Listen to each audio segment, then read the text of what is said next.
Last month, we had the opportunity to hear from Scott Daly, who was here from Focus 3. He gave us sort of a 10,000-foot overview kind of the R Factor. We kind of called it R Factor 101. Gave us this kind of general overview of what it meant for us. And I think if I could grab one thing out of that that sort of stands out for me, one of his very first slides that he had up on the screen showed leaders building culture, and then culture was forming behaviors, and the behaviors were having an impact on the outcome. And they really emphasized that you can work that in reverse. You can focus on what is the outcome of something that I want in our life. And then you think about what behaviors do I need in place to get that outcome. And then you start thinking about what kind of culture do I need to build in order to get those behaviors that will help drive the outcome that I want. I think that's kind of this overarching theme for me in the R Factor, is that as I think about events in our lives and my response to those events and then what it means for an outcome, the thing that I have a true impact around is my response or my behaviors. I can't really control the events that come my way, but I can control my behaviors. And so Scott did a nice job of sort of just giving this overview of how that R Factor is really systemic in our district. We want it to be true for kids, believe me. I mean, we want kids to have outcomes that are positive and that are driving them the direction that we want them to go. But, it's also true of me as a dad. And it's true of me as a husband. And it's true of me I'm sitting here with coworkers tonight. It's true of me as a coworker, that my behaviors have an impact on the outcome of all aspects of my life. So I really do appreciate the fact that you're here tonight, because as parents and people who love these children that we work with, this information that we're working with tonight has an impact on you personally, in addition to your children. And then at the end of that presentation, Scott finished it by just giving this kind of overview of 6 disciplines. Really brief, almost sort of naming these 6 disciplines, that if we look at these things, they'll help us form these behaviors that give us the positive outcomes. And our desire this year was that let's take each one of those and sort of focus on them for a minute. And we're going to start with the one tonight on press pause. And then next month we'll go to the next one. And for the next 6 months we'll sort of work our way through these 6 disciplines as we sort of teach kids and teach ourselves how we can help form these behaviors. By the way, my name is John Hood. I should have started by introducing myself. My name is John Hood. I'm the Director of Student Services, Safety, and Security here in the district. So about half of what I do is around safety and security, and the other half is this kind of stuff, where we're talking about how can we best serve the children of our district.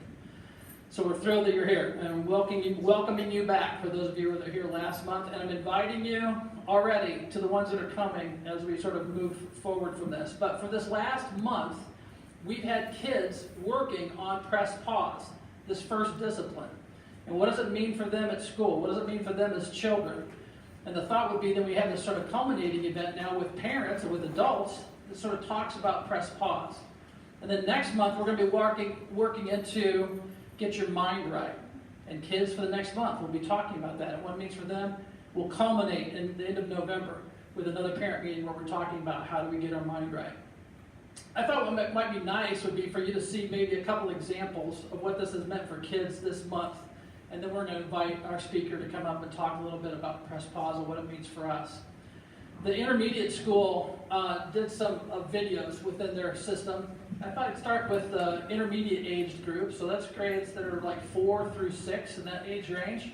I thought I'd start by just showing you a video of what the intermediate, how they've sort of interpreted press pause, and then we're going to invite a couple students to come up and introduce their work.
great example of how they're sort of thinking through this. And as I think about just your children that I just watched up on the screen there, you know, we have this really unique opportunity as adults. Me as an administrator, teachers, you as parents, we have this really unique opportunity to speak kids into existence. The things that we say to them are who they'll become over time. We just need to keep bringing it. And so if you think about it, we want them to be really strong critical thinkers. We want them to be good at math problems and solving the next issue around science. But we also want them to be empathetic. And we want them to be people of integrity. And we want them to be people that are respectful. And so this is really important to me. What you just saw in that video is really important to me personally, that in addition to those things where we want them to be strong students, and we want them to be high achieving, and we want them to be growing academically, I also just want them to be good people. Not that they aren't already, but we're helping you. We want to partner with you and help them grow in those things that you just saw there too. That's one of the things I love about the R Factor, just helping them through decision making.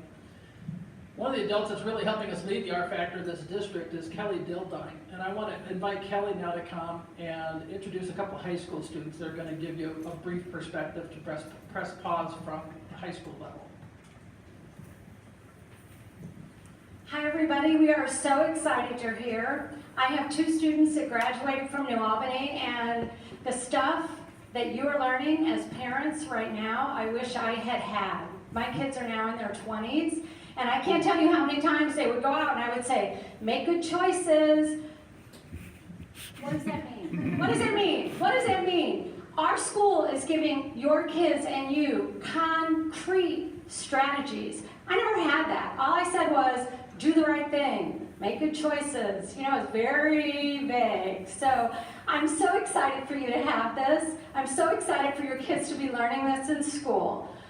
Tonight, I would like to invite 2 students to speak to you that came to our camp this past summer. Our school district believes in this so much that we held a 2-day camp, and we invited 60 students over the summer to become highly trained in the R Factor so that they could go back this fall and in their building share it with their fellow students. So tonight we have Joey Rocco, who's a freshman. Come on up, Joey. He is an R Factor ambassador. After that 2-day camp, they were titled R Factor ambassadors. Joey is a freshman ambassador. We also have Nisha Iyer. If she would come up, she's a senior. And we have to give a big round of applause for Nisha, especially as a senior. She is applying to colleges this week, and she also has an AP Chem exam on Thursday. And she said she applied to 5 colleges yesterday and 3 more tonight when she gets home. So I just, from my heart, I want to thank Nisha, because if any of you have had kids applying for colleges, or you will soon, this is a really stressful time. So for you to share your time, we are so grateful, Nisha, and Joey, you too. So tonight we're going to start with Joey, who's a freshman, and he's going to tell us how he uses presses pause in his daily life. Hi, my name is Joey Rocco, and I'm an R Factor ambassador for the 9th grade. Today I'm going to be talking to you all about pressing pause. I use press pause in my everyday life. When I was younger, I had a short temper and would often blow up for no reason. My mom introduced what she called a stop sign.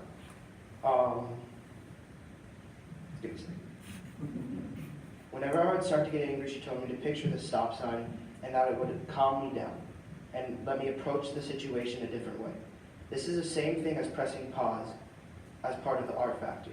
When you press pause, this gives you time to calm down and think about the situation and take the moment to come up with a better outcome. If you go into a situation without pressing pause, emotions can cloud your judgment and affect your response, not allowing you to control your art. When taking advice on what I should write in this speech, I got in an argument with my mom. Instead of blowing up, I pressed pause and took time to rethink the situation. I was always taught to pick and choose my battles because some of them were worth fighting and some of them were not. Pressing pause at this moment helped me decide this battle was not worth fighting and saved me a huge argument from breaking out. Pressing pause can change many outcomes for students and teachers if they just take a second and find their stop sign. Thank you.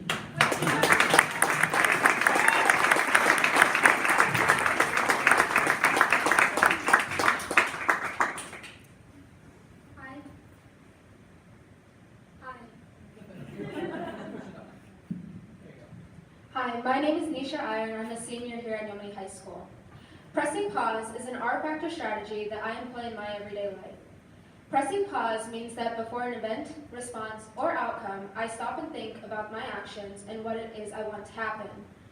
Pressing pause helps me to avoid impulsive decisions, and instead, I stop and think through the situation and how I should approach it. For example, I utilize pressing pause at home when I deal with my sisters. Most students in our district, including myself, have siblings, and I'm sure they can relate to the fighting and bickering that can occur. I find that when I'm trying to work on homework or I'm doing something by myself, my sister will come into my room and start distracting me. And if I'm really busy, it can cause me to go into a default setting and get mad at them. Instead, I try my hardest to press pause and figure out why they need me and resolve the issue as best as I can. Pressing pause can stop a situation with siblings from escalating and getting worse. Another way I use pressing pause is before situations occur. For example, when I help my younger sister with her piano lessons, I know that she takes a while to understand what she is playing, and sometimes, if she does it repeatedly and she doesn't get it, I can get annoyed with her. By pressing pause before helping her, I can think about how I should act so that neither one of us gets mad when working together. This may include knowing that I need to breathe and be aware that she won't get the notes the first time. Pressing pause helps me to come into a situation better prepared and more calm rather than being impulsive. I know that if I press pause, carefully weigh my options, and then choose the best response, I can attain the best outcome for almost any situation. Thank you.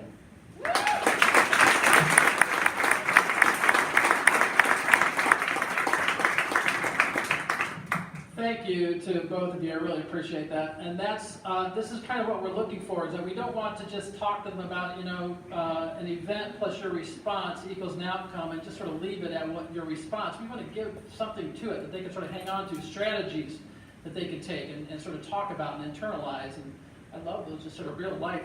I appreciate Joey's willingness to sort of talk candidly about how he uses press pause like that, because that's what we want. We want them to have this stuff internalized and then just be able to use it, So I really appreciate what they've had to say.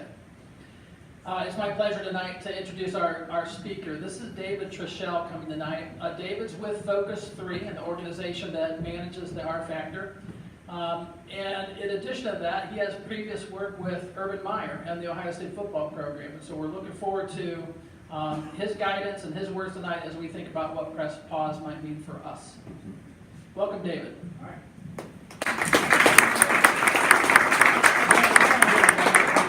Small enough crowd and get a tight enough room. But by the way, John, I appreciate you for having me, but the kids were good. Y'all know everything that you need to know about press pause. You're dismissed. So now, as John said, my name is David Trichel. I've been with Focus 3 for about a year. My background is in college athletics, so I was originally born and raised in West Monroe, Louisiana. Real quick show of hands. Who here has seen or heard of the reality TV show Duck Dynasty? Oh, wow. Okay, good crew. Yeah, that's my hometown. So I figured, coming here tonight, it'd probably be a good idea if I leave the mossy oak and shave the beard and get all that in the house. That would make myself more presentable for you fine folks back. So no, that's my hometown. I cut my teeth working for Les Miles at LSU football, and that was how I put myself through school. And ironically, I was with the team when they won the national championship against Ohio State. Don't judge me just yet. So I got into college football for a couple years, and then I got the call from Urban Meyer. And as you can imagine, whenever you get a call from Urban Meyer saying, hey, I'm going to be at Ohio State, you want to take that call and come to Ohio State. And so I was fortunate to join the staff in 2012 and go on that wonderful journey of the undefeated season then. And then as a result, it was after that 2012 season, Urban met our company's founder, Tim Pike. And we graduated a lot of seniors off and some leaders who had declared early for the NFL. And we recognized a leadership void on the team. And as you can imagine, Urban's not the kind of guy to just slap a poster up on the wall and hope it gets built. He said, no, we got to roll up our sleeves and dig into this and teach it, because if we don't, it won't happen. And so we started coming up with a curriculum for the guys. And while it was good, it was still lacking some structure. And it was about that time that Urban met our company's founder, Tim Pike. And he said, once TK introduced Urban to the performance pathway structure that many of you saw the other night, or I guess it was about a month ago now, Urban said, hey, we're all in. You get with Dave and you two figure out how to turn this into a curriculum for our guys. And so we were all in at that point. And of course, the rest is the stuff of legend. You know, we go on to have a bit of a rocky ending to the 2013 season, but then that magical 2014 National Championship season. And after nearly a decade in college football and accomplishing everything I wanted to and then some, it was time to go compete in a different arena. And not only be able to do that, but be able to teach that which I had been learning for so many years. Because not only for me was it about the receiving and then implementation side of it, you had to do it. And that's going to be one of the key messages tonight. Because I know a lot of this is focused around the kids, but we need to be able to do it as parents first. Leading by example begins with each and every one of you. And if it's not happening in you, it's never going to happen through you.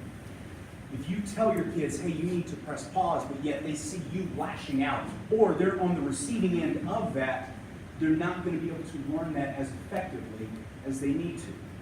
And so that's why we're here tonight, to take the theory from the PowerPoint and make a testimony in your lives. And so like I said, I'm very fortunate to be both on the receiving and implementation side of this, and now I get to go teach and deliver this. And it's very special to be able to do so, especially in schools, because you do see the transcendent generational effect that it has. Now, I know that sounds, pretty elaborate now, but no, but I mean, whenever you see, 5-year-old kids who are learning to press pause and learning to get your mind right, all the way up to their parents who are saying, this is fundamentally changing the way I am parenting. That's cool on so many levels. And so that's why it's a real privilege to be able to stand up here before you tonight. And like I said, if this is just a cool PowerPoint, like I didn't do my job. And so if you notice something about our system, and you experience this from Scott, we tend to make things really simple. Because that simplicity is going to give you speed to understanding and execution. Everything that we talk about tonight, you can begin doing within the next 24 hours. I mean, it's going to be that simple. And so we also need to break it down and make it effective. So let's just start with a quick, because we can never get too many reps on this. Discipline over default. Discipline-driven behavior over default-driven behavior. And there's 3 qualities to that. Discipline-driven behavior is intentional, it is on purpose, and it is skillful. And there's a reason that it is. And because we want to redefine, we are on a mission to reclaim the word discipline. Discipline does not mean punishment, it doesn't mean compliance. Discipline is when you choose to get better by consistently applying standards and principles in your life. When you choose to get better. And pressing pause is a standard for you to begin implementing. And if you have your own version of press pause, awesome. Enhance it and keep going. If you don't have a version of press pause, or you don't have this principle, this mechanism in your life, I'm going to encourage you to begin applying it. And do so intentionally. I'm talking about thinking, using thought, being deliberate in your actions, in your words, and even your attitudes, because you can control those as well. Intentional, purposeful. There's a reason why. It has meaning, and then skillful. Be the best version. Everything that you do, be the best parent, be the best husband, be the best wife. Be the best version of you. And then default is merely impulsive, autopilot, and resistance. And the reason why I'm bringing this up is because these are the things that tend to creep in the most whenever we need to press pause. And impulsive means you went with whatever emotion felt right at the time. On autopilot means you got caught in the grip of an old, ineffective habit. I have nothing wrong, I have nothing against habits, but when they're ineffective for what we need to be doing, it's time for us to make a change. And then resistance means you know what to do, but you said no. And so the reason why I bring up impulsive, and especially with press pause, how many times have we been caught in a bad situation? I mean, let's be real. We all get caught in bad situations, but we made it worse because we said that one thing you know you shouldn't have said. So how do we prevent ourselves from doing that? What are the mechanisms and the principles that we can implement into our lives that keep us from saying those things, that keep us from doing those things? And that's where E = O is, which is the main thing. But how do you get access to that? How do you begin using it? And this is where press pause comes into play. And so pressing pause has 3 purposes. 1, slow down the impulse.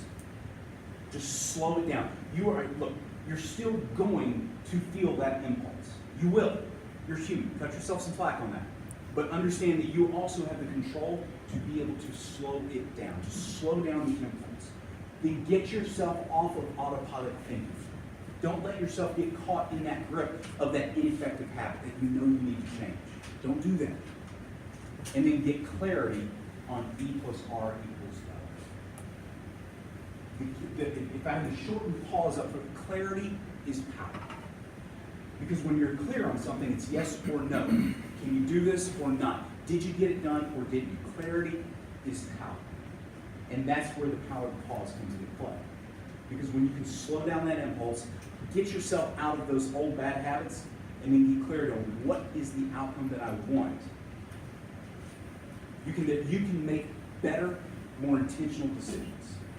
And that's the only purpose of the pause. There's going to be the whole rest of the system that you're going to learn as we go along this journey. But the pause is simply to slow that down, slow those impulses down. And you have more time than you think you do. I know time's finite, but too often people get caught in those grips because they're like, oh, I didn't have time to slow down and think. Yes, you do. Matter of fact, I would make the argument you don't have time to not slow down and think. You have that time. Use that time wisely. By what? Slowing things down.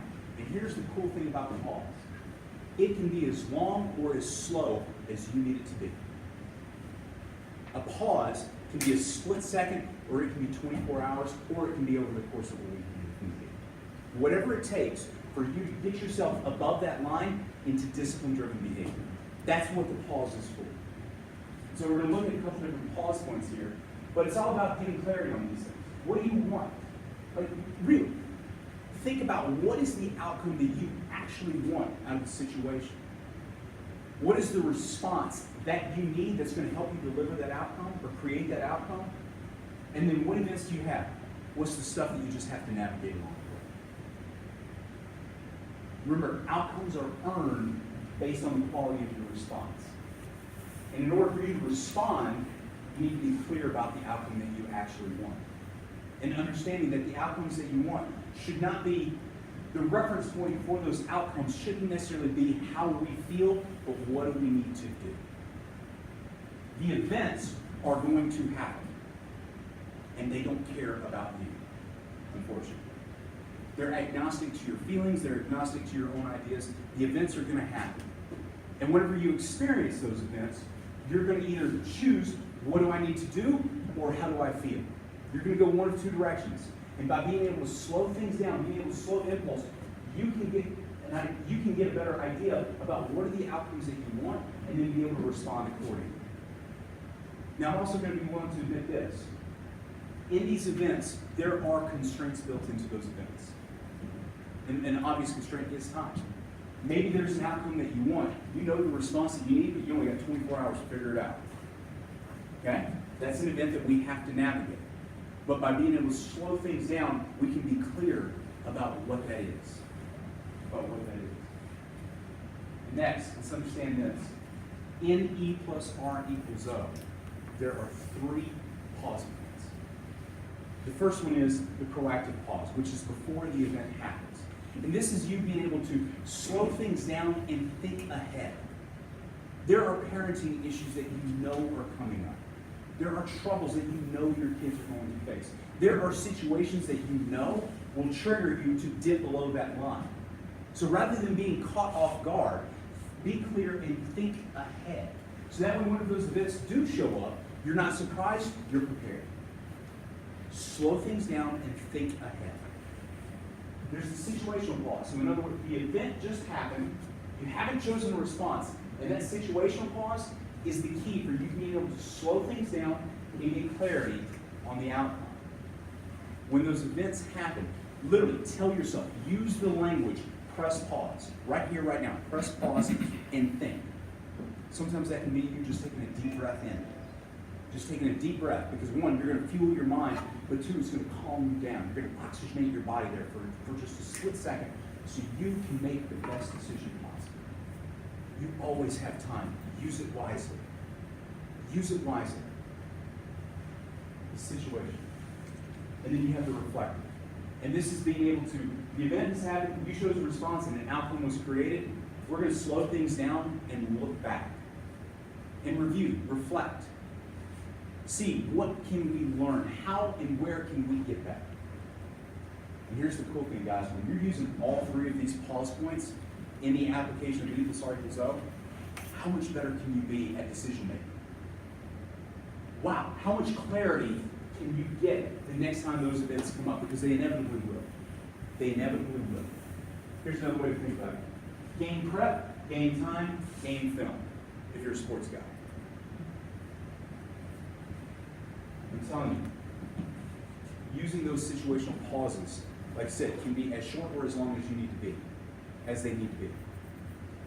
Maybe there's a hard conversation that you need to have. You know you need to have it, but you're not in the right emotional or mental state to be able to have that conversation, and you need to press pause for 24 hours to think through how you want to have that conversation. How do you want to navigate the treacherous waters of another human being's feelings? Maybe that's with a colleague, or maybe that is with your own child. And you just need to press pause for 24 hours so you can think and get your emotions under control.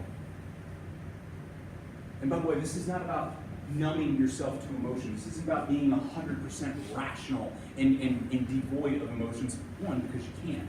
But two, because emotions are simply neutral.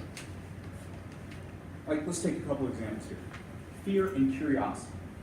Like right now, curiosity is a really good emotion to have. You're curious about, how can this system help me as an individual? How are my kids learning and using this system? Then you want to go home and talk to your kids about it. Get curious about how they're actually putting it into play. Maybe you're curious about your own use with this tool. Curiosity can be a great emotion. But let's just say tomorrow, you go on a hike and you have a black bear and her cubs come walking across your path. Curiosity is the wrong emotion to have at that moment. Fear, not panic, but fear is a better emotion to have at that moment.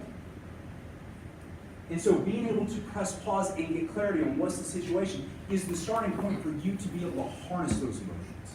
That's the best word for it. Harness your emotions. Get control of them. And sometimes, like I said, you can press pause for 24 hours. Maybe it's a Friday and you need to have that conversation with that other person, and you need to take the weekend to be able to think through how you're going to have that conversation. Work through those trigger points for yourself. Whenever you know somebody's likely to say something and you know it riles you up, being able to slow things down and think through that conversation will make the difference between how that conversation goes for you. And it'll be the difference between whether or not you actually get that outcome from the conversation that you seek. By slowing things down. Okay? And next, this is the big one. Whenever you slow things down, especially in between the E and the R, the one thing that we cannot do, universally, and this is a big one, if it's not happening in you, it's never going to happen through you, don't BCD. BCD simply stands for blame, complain, and defend. Blaming other people, complaining about the circumstances, and then defending your own behavior. Real quick, let me press pause there for a second. Did Scott go review this with y'all last time? He did. Okay, good. Good. It's worth a repeat, but I don't want to go too deep into it if you guys did. And here's the thing, guys, and it's so hard because people are like, oh, are we just not supposed to talk about problems? They use that voice. So no, talk about problems, guys. Talk about problems. If there's problems that need to be solved, let's put them on the table and figure it out and solve them. But here's the thing. If he said this again, it's worth repeating. Here's what. One, don't BCD. You can do anything else, just don't BCD. And then two, seek solutions. Seek to resolve the issue. That's number one. Can the problem be solved? And as adults in here, I think we can all agree that not every problem is fixable. There are some real hard problems in your life, in marriages, in other relationships, at work, and worst of all, traffic. That just cannot be solved. But that doesn't give us the right to BCD about it. It does us no good. It won't help us fix the issues. So let's just choose not to do it. Better for us to sit and sulk in silence with this than talk about it, because at least we're the only ones having to deal with it, rather than making other people around us, and especially our kids, have to deal with it. So here's a good symmetrical rule of thumb. How valuable would it be to you as parents, as workers, as individuals, if you didn't have to deal with BCD from someone else? Pretty nice, wouldn't it? All right. How valuable would it be to others if they didn't have to deal with it? It stings a little bit. So let's just not BCD. So seek resolution. But here's the other thing too. If a problem can't be fixed after we've tried to seek resolution, then seek resilience. I am calling you to toughness. Seek resolution. And if it can't be fixed, seek resilience. And that means being real about what are the issues in front of you, but then also seeing the positive so you can navigate it accordingly. And if it's not happening, if this isn't happening in you, and your kids aren't seeing you eliminate BCD from your life, can we genuinely, realistically expect them to do the same thing? And we have no problem telling our kids, like, oh, don't do that, but then all of a sudden we turn around and we talk about Becky from work. I know everybody hates Becky, but we'll cut a break tonight. Anybody here named Becky? So, moving forward from this. And so here's the question. With event plus response equals outcome, this is where we're going to get to the workshop side of things. And so we're going to start kind of transitioning into Q&A. What are some events in your life that tend to trigger you not to slow things down? What are the outcomes that you want that because of impulse, because of bad habits that you just haven't been able to break, what are the outcomes that you're not getting that you want?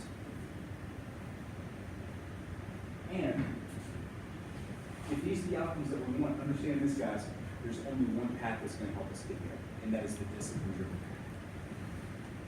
Discipline. There are no shortcuts, but I can promise you this is the shortest path. Because every other way is just going to take you that much longer to get that out.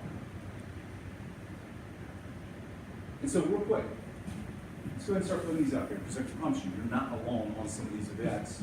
What are some of those events that trigger you to just react on impulse? I'm sorry, I heard one over here. Traffic. Okay. Universal. Traffic. No, for real though, it's the damnest thing too. Like we know, that's a great example of having a proactive pause point, because we know if you leave the office at 5 o'clock, what that's going to be like. So, rather than BCDing about traffic and getting upset about it, let's be prepared. Like let's make sure that we got our phones charged up enough and we have a great playlist or a great podcast, like ready to go. Because we know we're going to be in traffic. And this is one thing I suggest to parents, granted, coming from the non-parent, but bear with me here. Maybe, if you're riding, if you got to deal with traffic and you're in the car by yourself, maybe you don't have anything on because those are the only moments of silence you're going to get that day. That's the only moment of peace and calm that you just get to be alone with you. Nobody's screaming at you, nobody's calling you, nobody's, Mom, Dad, this or that. You can't make dinner yet, you're not at the house, like whatever the case is, those are the only moments of peace and quiet that you get to be with yourself. So rather than wasting it on BCD about somebody else who you have zero control over, and by the way, don't waste a single moment trying to coach them through the 2 panes of glass between you.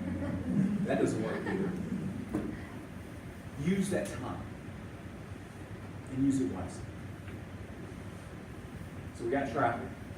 What's another event that you guys have to deal with on a regular basis? Maybe not daily, but pretty regular to where it's just like, I know I need to work on Kids' that. shoes up. Do I? Getting kids ready out the door. Getting kids out the door? I was thinking that one too. How are your kids? 4 and 6. Ooh, okay. Good spread though. Yeah, sure. My sister and I were 2 years apart. I'm not saying it turned out well for us. Let's just assume it did. No, 4 and 6. And just, what are the things that, and that's the proactive pause of just being able to say, all right, 1, they're not going to be in this stage forever. And then 2, it's a great teaching moment for you. You get to look up to Dad and help them to tie their shoes. It's those little things. And it's going to be tying their shoes this year. It's going to be teaching them baseball, softball next year. Like, there's a process to this, but it starts with those seemingly innocuous inconveniences. Now I just feel bad. I'm like, Yeah. I'm just gonna walk out now. And so being able to press pause and so just for actually being able to appreciate those moments too. And you can put a little fire. So no, just getting kids out the door. Which is interesting. I mean, if that's the case, you know, what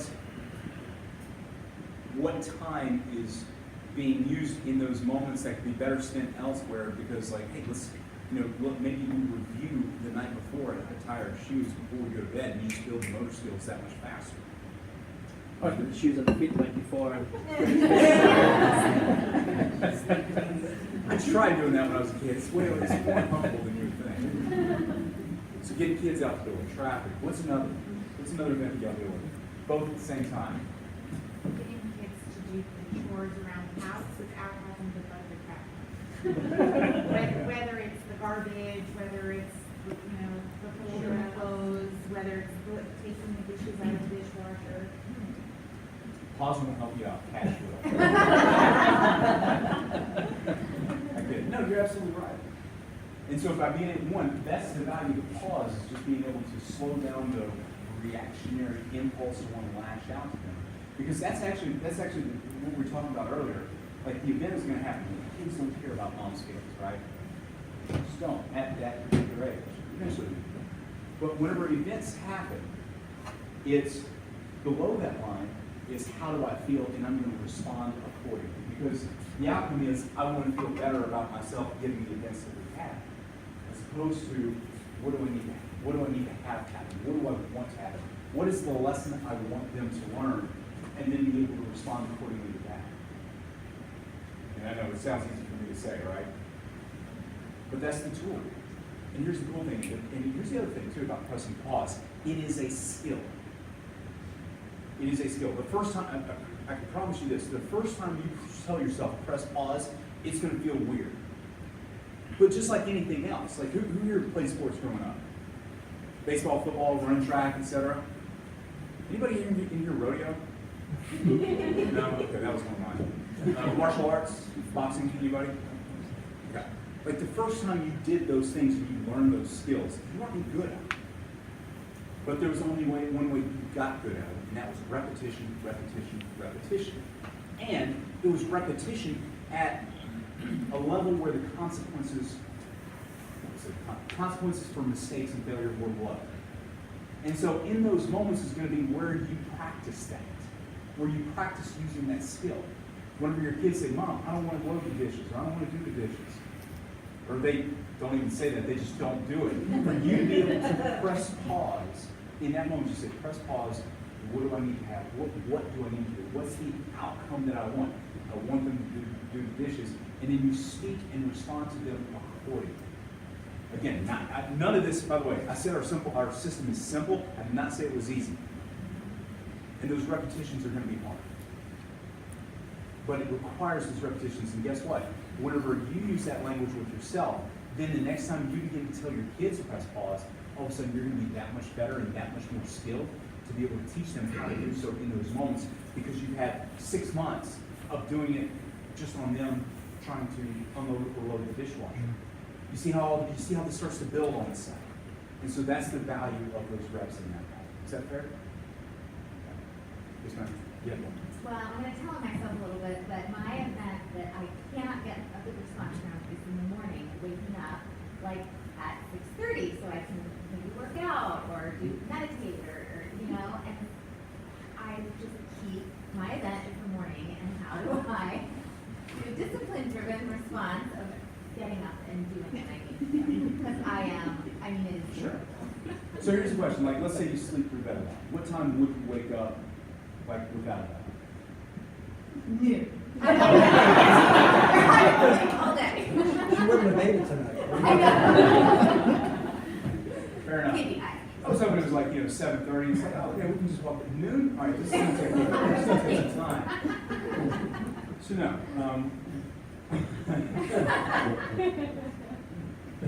Louder alarm clocks? No, actually one of the big ones is putting your alarm far enough away where you have to get out of bed to turn it off. And of course, it needs to be loud enough in order to do so.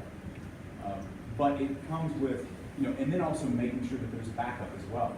Maybe the one that's next to your bed is set at 6:30, and then the other one that's next to the door is at 6:35, 6:40, something like that, to where it's going to force you to get out of bed to do that. And then that's just a matter of habit.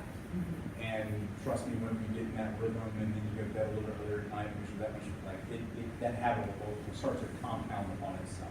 But that's a big one. And then the other thing too is put some consequences.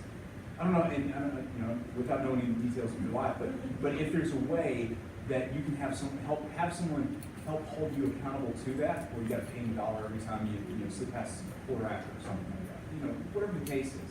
But put some stakes on it and make it fun for yourself too. And understand this, that the reward for not getting up. Has anybody ever worked out and regretted it? No, nobody's ever done a workout and thought, man, I wish I hadn't done it. Yes, because it's painful. True. But then the endorphins kick in, and then but it's understanding that there's rewards and there's long-term rewards on it, and finding a way to put some stakes and some consequences or some rewards in place, and having someone hold you accountable to that.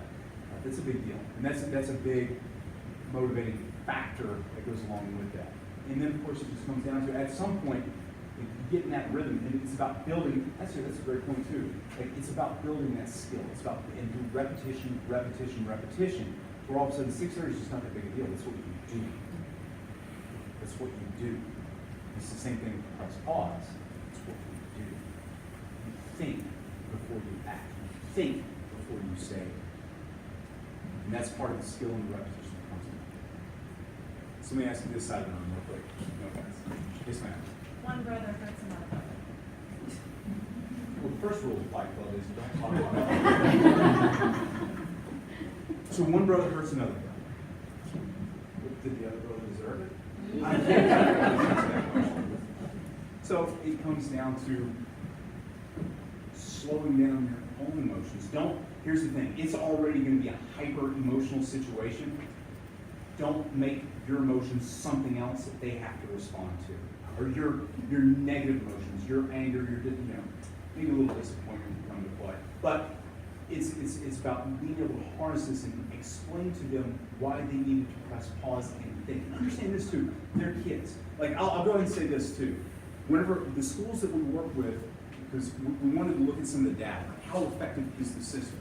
And what was interesting was, it didn't, being able to teach them press pause and think about E + R = O, their rates of first-time offenses came down some. But what they recognized was the rate of second-time offenses had come down dramatically. Kids are still going to be kids. They're still going to act impulsively. Their brains haven't developed yet. They're still going to be super impulsive. And so you might not be able to stop every single time the brothers take a fight. There's going to be different reasons. There's going to be different ages, and not to mention, brothers fighting is a timeless truth. Seriously, think about it. Cain and Abel. Not to get religious with you guys, but Cain and Abel. Thor and Loki. I know we just had the Marvel movies come out, but it's those stories were written about the ancient Norse gods who were the violent brothers. It's never going to stop. It's going to change form, of course, but by being able to make them slow down and think, you're going to be able to reduce the amount of fights that they get in.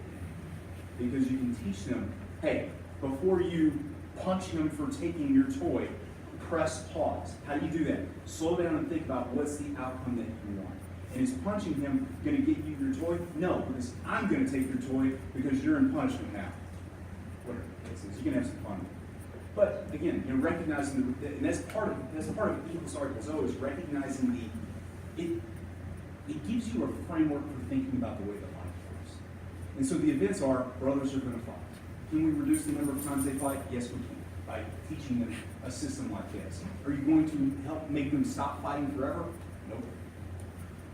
Sorry. I wish I could give you a better answer on that one, but by being able to teach them, hey, press pause before you punch your brother, and think about what is the outcome that you want. And kids can understand that. Like, it's not so much about like, oh, I don't know if kids can, yeah, we teach it to kindergartners and first graders all the time. As a matter of fact, the school districts here, in the Hilliard School District, who is, and I'm not putting them up on a pedestal, we've just had the longest experience with them at using this. Like, there was this one kid, he'd never met a fight he didn't like, or he didn't want to get into, and his counselor taught him press pause using this exact sheet, saying, all right, what are the events that typically trigger you to get in a fight? All right, next, what happens? You go below the line, you join in, what's the outcome? You get suspended, you get in trouble, you do all this kind of stuff. Next time one of these events happens, press pause, think about the outcome that you need to have, and respond accordingly. And sure enough, like the next time a fight presented itself to that kid, he was able to press pause and walk away. And the coolest part was he walked directly to that counselor and said, hey, thank you. That's the first fight I've ever walked away. That's the value of teaching them a system. And using a sheet like this. You can draw, I mean, I'd be more than happy to email you the sheet, but being able to draw these lines out and just say, let's think about this, guys. Let's think about this. And I'm going to put my contact information up here in a little bit, and email me if you say, hey, I want that ERO sheet. I'll be more than happy to forward this to you. So that way you can print off a bunch of copies for you and your family at the house, and that way it's a great teachable moment. Maybe it was a great issue. I know bullying is a big thing right now. Maybe there's one of your kids is being bullied, and we can think about like, hey, what are the events that's caused that? What do you need to do to what? Stop getting bullied. And show them the way. And that's one I'm going to end on today here. Like, kids don't do these things because they just don't know. They haven't been there. And that's part of it for us, for parents, is being able to show them the way. Show them the way. But it starts with you guys first. It starts with them being able to see it in your behavior, being able to hear it in your words and feel it in your attitudes. I mean, can you imagine like your kids sitting around the lunch table one time and they're talking about mom, dad, and all this kind of stuff. And one kid's like, oh man, my dad like just quick on the trigger, always lashes out, and your kid's able to say like, my dad never does that. Like he always thinks before he talks. My mom always slows things down and thinks before she gives me instruction. And that's why I implore you to not just let this be a cool PowerPoint, or just let this be something that you need to get to your kids without it manifesting in your behavior first. And so, how are we doing on time? Okay, you should get. Okay, we got a few more minutes. And so real quick, again, this isn't just about kids. What are some other events? Because I want to work through some of this with you guys. What are some other events that trigger you to just dive below that line? I have an event that I know we're all getting very light on the events, but I wanted to share this so you all know. Practicing this can be life or death in some occasions. Oh, yeah. I have a 15-year-old son. He's African American, as you can see me. He rides his bike in the town. The past year and a half hasn't been a good year for some of us, the minority. This kid gets stopped by a bunch of kids in the car, would stop and say things to him and call him out. Thanks to this, he did not react. Because my son, like, I can do, I will do this. No, he did not react. He just stood there and he did press the pause. He comes home, it's funny now I can see this, and he comes home as a parent, you get your teary moment and all of that. He talks about this. My husband's reaction in the beginning used to be, man, we're going to do this, and you don't go there anymore. But the kid taught us a lesson. No, that's not the outcome I want. I want to be able to go out there and not feel like I have to cook it in my own room. I need to do something better to get a better outcome. So he goes out with his friends, and there's strength in unity, and he does things differently than what he used to. And he's even finding out the moment where he's like, it's a teachable moment, because some of these people don't even know what they're saying. They heard it from somewhere. I learned a lot from him, and I told him, I said, they do this for adults, I'm going to sign up for it. That's why I'm here. So, well, here's a great point. Like, I like that you said that was a teachable moment. Like, don't pass up those moments. That's going to be another thing that I implore you to do. Don't pass up those moments. And coach them through the situations that they are going to face. Let me give you a football example here real quick. We had one of our linebackers back in 2014, Luke Fickle was the linebackers coach in DC at that time. And we were teaching them this system. We were teaching them press pause, and at the same time, or around about that same time, we were also teaching the team how do you build trust within your units. Because it's not about the head coach just building trust with 100 players. Like, that's really hard to do. And so what he would do is he would focus on how do those units build trust with themselves, where the defensive linemen are just so tight with each other, where the linebackers are so tight with each other.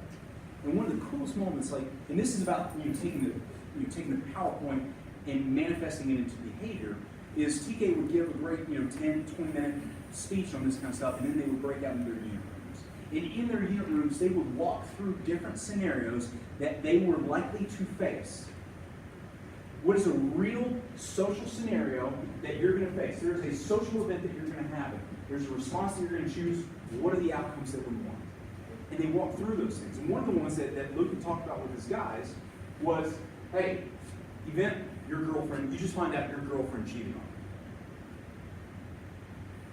Emotions can get real hot, real fast, and not blaming music or anything like that, but if you listen to some of the lyrics of some of the songs, like, they're not teaching positive responses in a lot of those lyrics. Is that fair to say?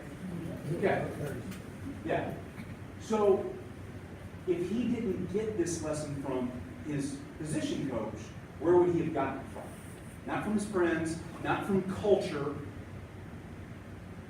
Sure enough, it was about a month later, found out his girlfriend was cheating on him.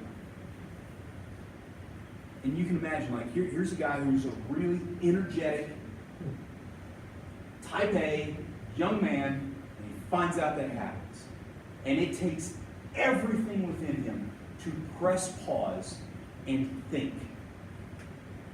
And he was able to walk away from the situation at 2:30 in the morning, tears blowing out of his eyes. And here was the coolest thing. Because he had the conversation and he built that level of trust within his unit and with his coach, he called his coach. He didn't go off the rails. He didn't bury himself into a bottle of vodka. He didn't pop a bunch of pills. He called his coach. As a result, that kid became the first-round draft.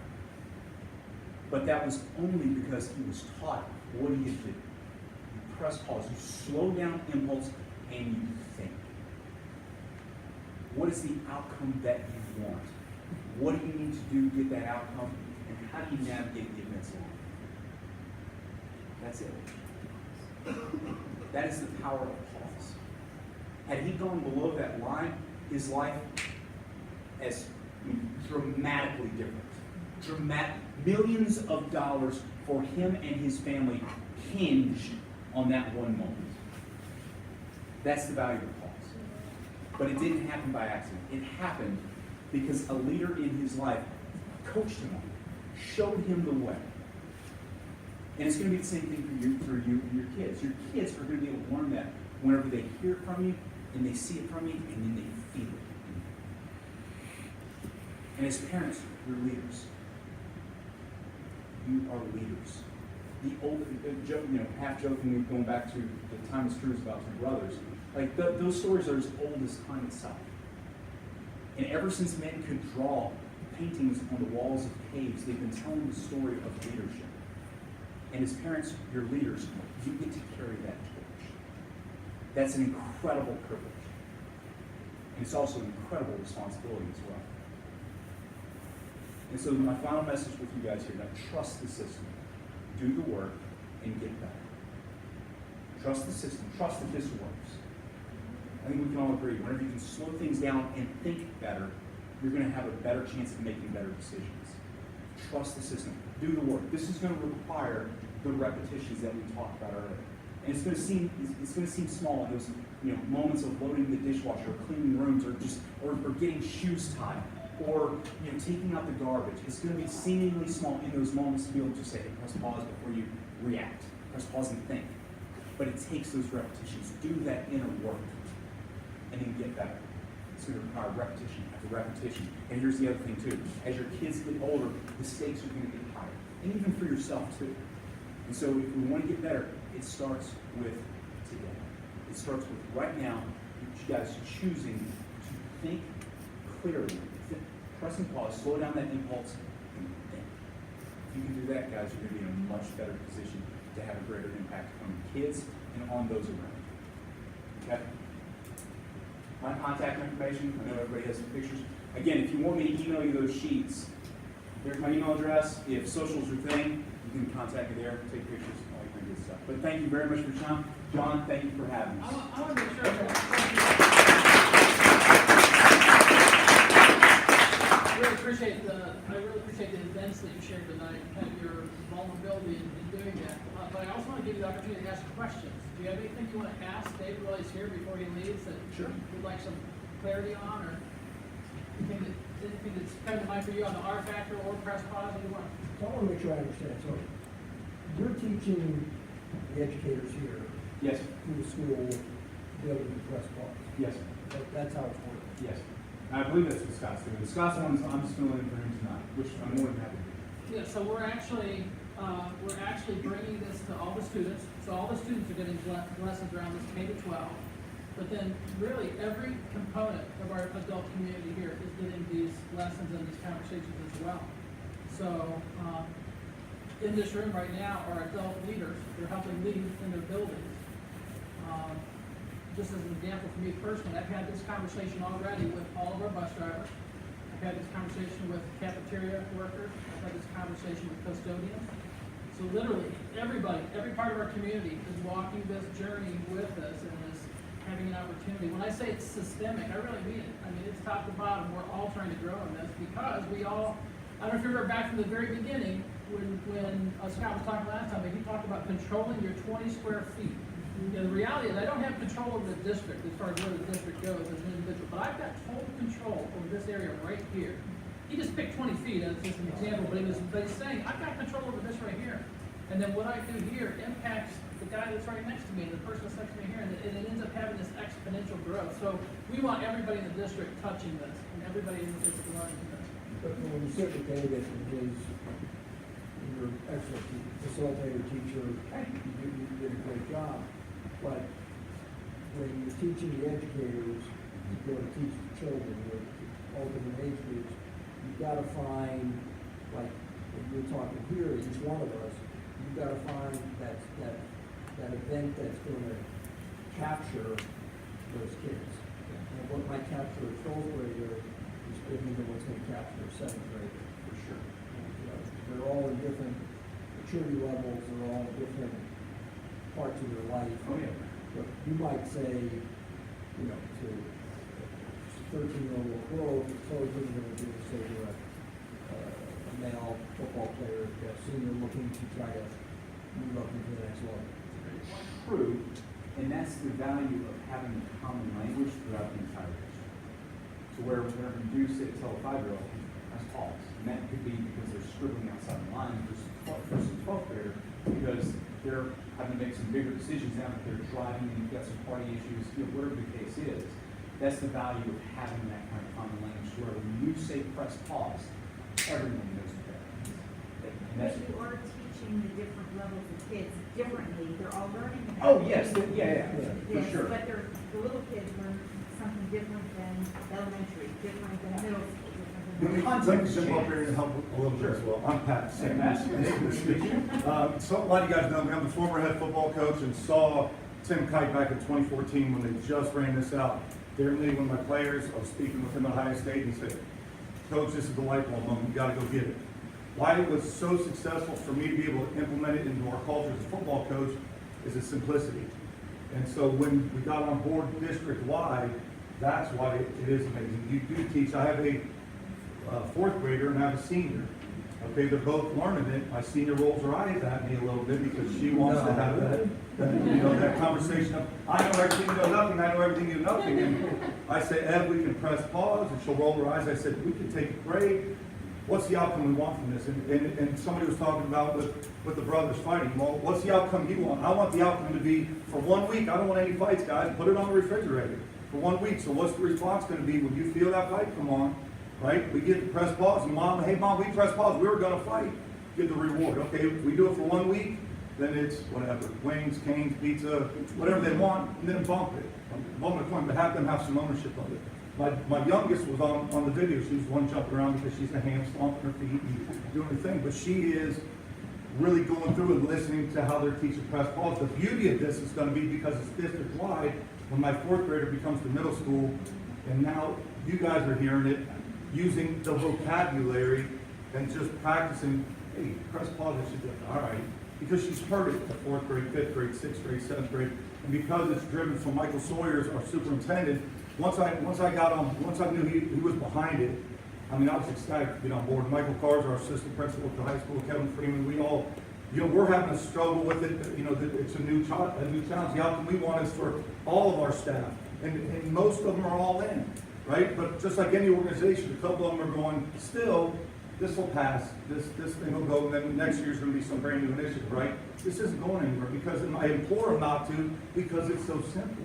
It's simple vocabulary we can all have from parents and conferences, right? What's the outcome we want for your kid? When I say that to you, we want the exact same outcome you want. Now we're not adversarial, we're allies. Let's work together. Let's press pause and remove the emotion, right? Whatever that situation may be that's causing, that resistance in class for whatever it may be for whatever age group, right? Whether it's a behavioral situation, we work through that a lot at the high school. On the behavioral side, what's the outcome you want? What's the triggers? What are those triggers that are doing? So how can I respond above the line, below the line? So we do teach it differently. There's some resources that we've seen. We just had our seniors, or the high schools, they made the video because we needed them to get some ownership of it. Because when it comes from us, again, 80% are in. 80% of that population is like, all right, this makes sense, I'm good. The top 10% are like, this is amazing, they're just running with it. But it's that bottom 10% of any organization, that 10-80-10 belt curve that we're trying to continue to pull up, right?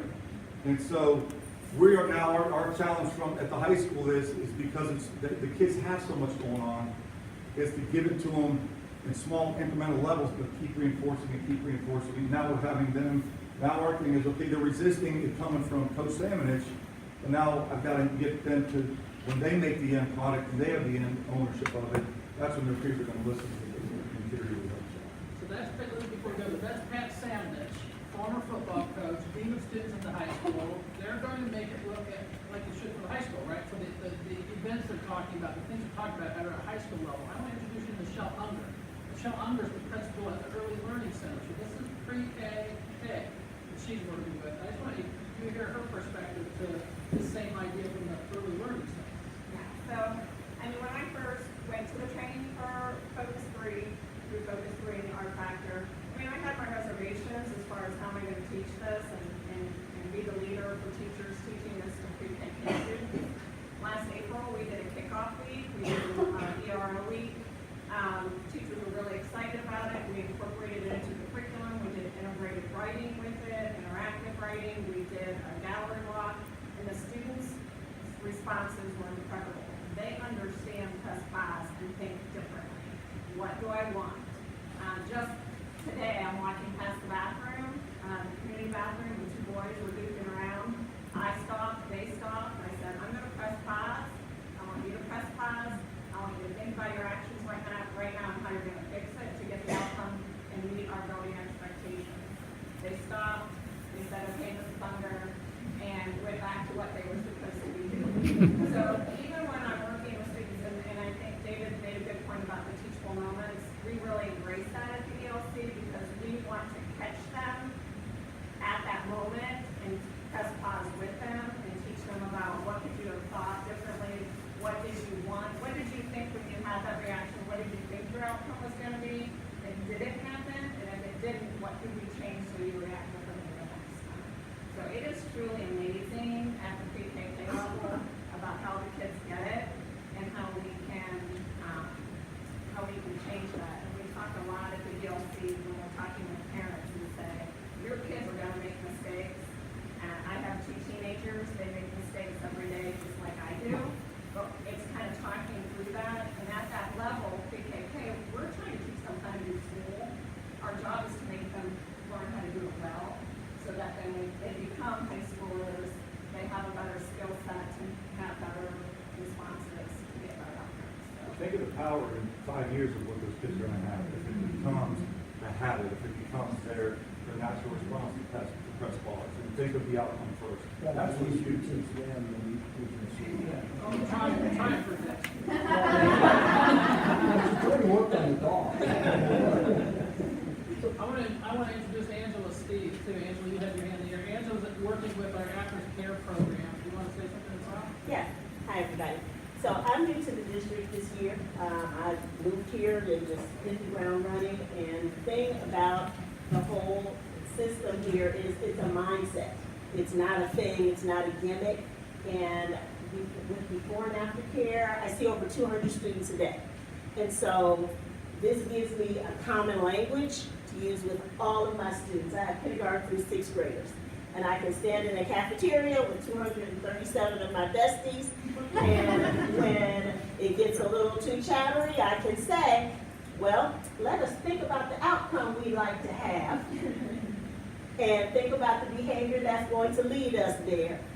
And the noise comes down, and for those who does, hey, we want to go to centers. Hey, we want to go to game room. Hey, we want to go to playground. But that's what we want, because if I just use that language that all the other teachers are using, they don't have to come to me before school and after school and learn a different sticker star system. They have something that is helping develop their self-regulation, and I'm using the same language, so no matter whether if they're coming from the intermediate building or upstairs in the primary or in this hallway or the blue hallway or the yellow hallway, we all have the same language, and so I can communicate with all of the students and all of the parents just really seamlessly. So it's not a whole different set of adults that they have to get used to it, and my staff is using this language also. And so that we are saying the same things to help model behavior and encourage positive choices and encourage them to develop those skills that they need.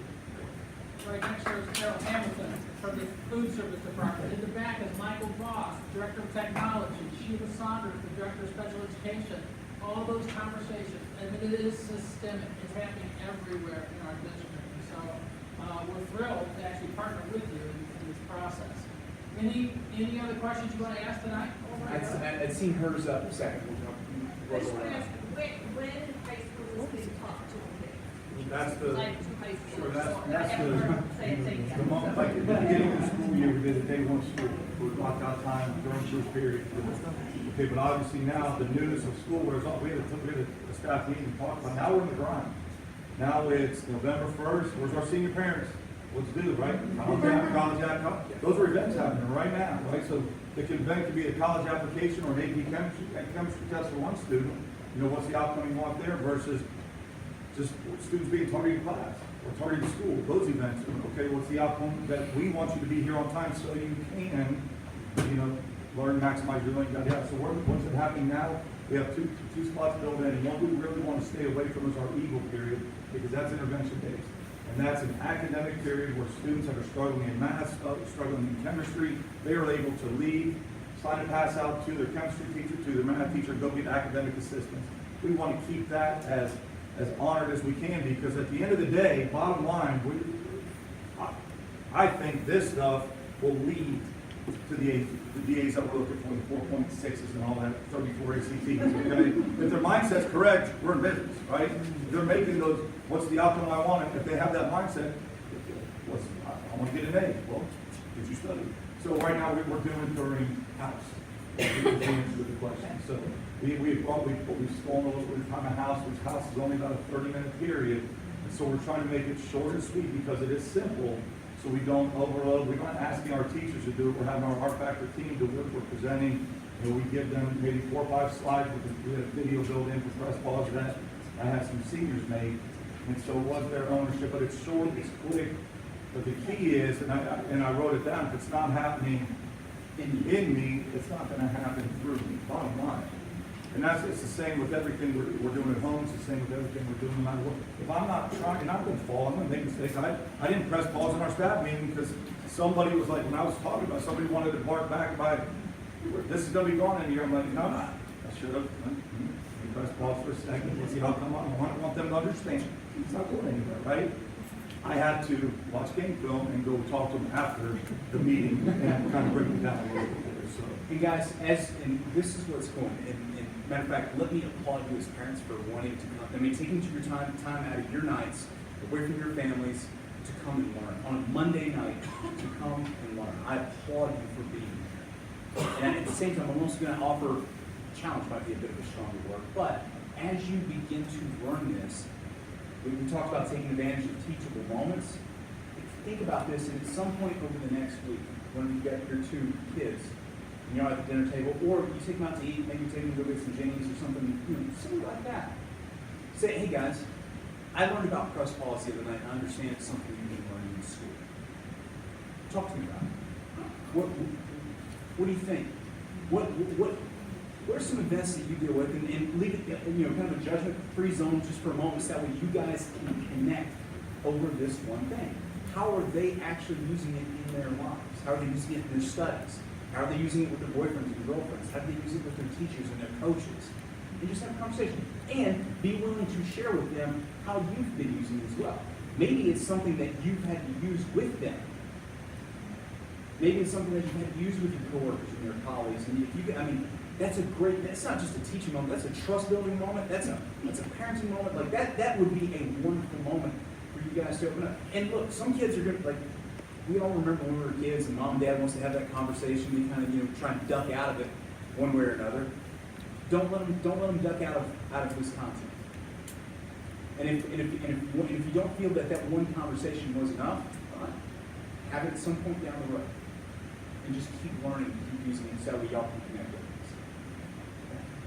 I know many of you have other commitments. We'll stay as long as you want. I'll be here for a while. To answer your specific questions if you want to stay, but I don't want to hold others up if you have other commitments. But do this for me. Will you somebody share one takeaway? Pat just shared his. His was that if it's not happening in me, it's not going to happen through me.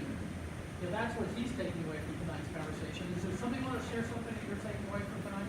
We're examples for our children. If we're not doing it, they're not going to do it. They have to see us physically do this in order for them to do it. It is a change, but it's not. It's easier over time. If you follow through a podcast, while you're cutting the grass or whatever, it's just reinforcing. It's a simple message that you just continue to hear. It becomes a part of your vocabulary. Other takeaways? I have an 18-month-old, and it sounds crazy that when she's pointing me out every drawer I own. It's never too young to start Right. teaching those things. I know she can't understand the language. So it's just teaching her at that young age. It starts young. And just like any other discipline or behavior, it takes repetition. The first time you do it, you might not get it right, and you have to retake. But the more you do it, the more you practice it, it becomes second nature. Correct. Pressing pause, or whether it's driving a car, you don't get good at it unless you do it often. So keep it up. Exactly. And if you guys, obviously, tonight was just 30 minutes, going to be a month before the next session. And I don't know if Scott mentioned this or not, but a great resource in the meantime, we have a podcast out. It's called the Focus 3 Podcast with Tim and Brian Pike. It's $100 per episode, very reasonable charge. I'm kidding. No, it's free. It's free, guys. It's free. So if you're a podcaster, pull it up. As he mentioned, it's great for the commute. It's great if you're outside mowing the yard, pop in the headphones and listen. But it's a great resource to help keep this fresh. And because TK is the one who came up with the system. Again, the system's not new. Like that, one of the standards that we hold ourselves and our content to is it timeless? Is E plus R equals O as true today as it was 1,000 years ago? And will it be true 1,000 years from now? The answer is yes. Events are going to happen, people are going to choose a response, and an outcome is going to be created by them. It has and always will be. And so that's the timelessness of this. All we did was just give it a modern and simple language for you to be able to go and sit and structure the way you view the world. And so if you want to keep getting the repetition on this, the podcast is a great free resource that's at your fingertips. The podcast is about the program? Correct. Is there any way to delivering or communicating each of those 6 messages each month to the parents? It's being taped right now, and it'll be on our website to view. So if we missed last time, we makeup work. If you search them on YouTube, you can it's easy to find what do I want to hear today. Here's press pause. I want all of you to know this is sort of brought to us by a wellness initiative that's happening in our district. This whole event tonight, the systemic piece that we're bringing to you is driven by a wellness initiative in our district. I want to invite one of our parents that's a leader with that initiative to just give you a couple quick announcements as to some things I want to make sure you're aware of that are coming in the next few weeks. This is Sarah Underhill. I don't know if you've met Sarah before. Share a few weeks. So, yeah, I'm one of the parent team leaders of the New Albany Wellbeing Initiative. Diane is also my helper, my buddy on this. And we have a bunch of other people in the room who are on this team. But our mission is to empower a caring community with resources that help maximize the well-being of each student. So this is a resource that we wanted to help to provide you with the school. So that you can, help to help your children. And so we're going to continue doing things like this throughout the year. We hope that you'll come next month to get your mind right on November 27th. And we have these up at our booth up there if you want to pick one of those up. So we'll be at all of them. I'll be at all of them. I'm excited to learn about it. I think it's really going to help me just in my personal life, but also with my kids. And we also have Internet Safety for Parents. We have Jesse Weinberger coming on November 7th. That's at the McCoy. We're hoping to fill it up, so please come. I heard that today. That is a must if you have children. That's mandatory. Please, it's. I've heard she was really really good with the kids, and then I've heard people who have seen her for parents. This is for parents only. You don't bring your kids because she's going to be, she's going to be pretty frank with us about what's going on. But it's something that I can't tell you when I talk to parents around the district and myself. The internet, they're on it too much. It's too long. We don't know what they're on, and it's such an important thing. And we're all learning this together. Like, this is the first time we've had some, we didn't do this as kids. And so it's so important that we as a community really get together and kind of figure out how to do this. We have been selling books for it, and we'll be selling them the night of. If we sell 50 of them, she will come back and do a book talk with us. And so I think that would be a really cool thing, and maybe we can kind of start a little revolution of sorts. I don't know, really talk about what's going on with these kids, because I think it's easy to kind of bury our heads in the sand, but it's something that we need to worry about. What's the duration of that presentation? 6:30 to what? I don't know. Probably a minimum of an hour. Yeah, I would say maybe an hour and a half would be my guess. Yeah, and she's going to talk to us. She's talked to our children in the district, and so she's going to tell us what she learned from our kids. So it should be really interesting. We've been passing out these little cards. Pick one up on the way out. It has my email address and Diane's, and our website, newalbanywellbeing.org. It's part of the school's website, but it has more information.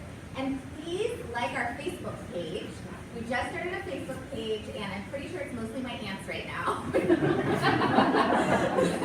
we have like 200 something that I really want it to grow, because we'll have lots of really good things coming up and talking to you about. We're going to have a student wellbeing expo with mental health and wellness resources in January. And then we're going to offer youth mental health first aid, which is something that I've taken. It's a day-long class where you learn how to talk to youth about, if they're having trouble, and learning about kind of different mental health issues. And they talk very openly about suicide and what to say if you're worried about that. And it was very eye-opening, and I've actually had to use some of the things that I learned in that in the last 2 weeks with one of my sons. So I would really recommend that. So like our Facebook page, and the district will be sharing things, but and if you are interested in helping or learning more, getting on our email list, definitely let us know. Email us. But I'm just so thankful that we have so many. We have over 100 parents who are on this team who care about well-being and their kids and the community. And I just love that we're having this conversation. It's so important. So, and thank you so much.